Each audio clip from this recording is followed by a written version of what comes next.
So it's a vocation in the church. Our second reading from Paul's letter to the Thessalonians. Paul says, the God who calls us is faithful to the call. He will support us. If we go where he asks, he will give us the grace we need. In the gospel, we hear of Mary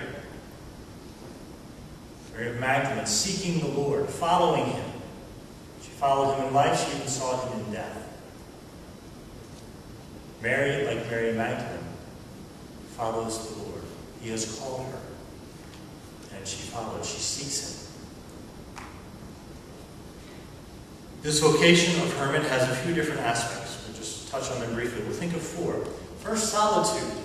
What is a hermit? It's one who lives in solitude. Today, Mary is not making promises. She is not being ordained. This is simply a mass with family and friends to publicly recognize the life she has lived. Archbishop O'Brien has accepted her into the process. This isn't the end of the process. This is the beginning.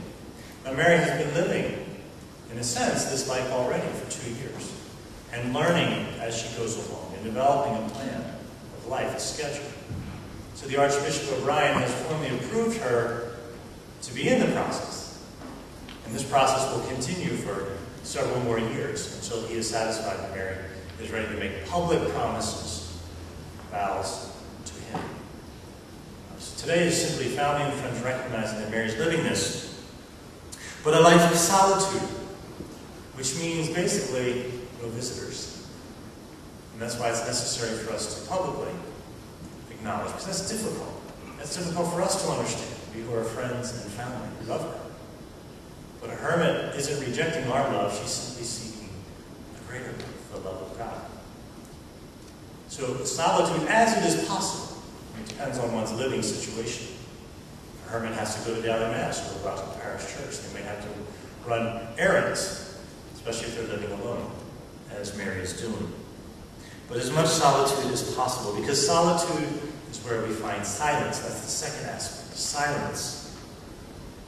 If you call Mary on the phone, you may not get an answer. Often her phone will be turned off. Not that she doesn't want to hear us, but she wants to hear God more. And in the silence, we commune with him and we recognize his voice. He gives us thoughts and ideas. Thirdly, solitude, silence, simplicity. Detaching from material things, attaching to the things of God, the spiritual things. One way Mary symbolizes that is by adopting a simple form of dress, a habit, habitual wear. Every morning she won't have to decide, what am I going to wear today? What color? What outfit? It's one of the joys of priesthood, that decision. No decision making in the morning. This black shirt or this black shirt. Simplicity. And so Mary has adopted a simple form of dress which she wears today. Her habit. But simplicity in other aspects. Simplicity of food, simplicity of possessions, simplicity in doing away with different forms of entertainment and diversions. Those are good things, but they're not the best thing. She seeks her satisfaction in God. And finally, stability. Stability in that one stays in one place, in solitude. Not doing a lot of traveling, not doing a lot of visits outside the home. Stable in her home. She has chosen to live this vocation in her house, where her family lived together with her son John, her husband John, and also her daughter-in-law Misty, and other family and friends.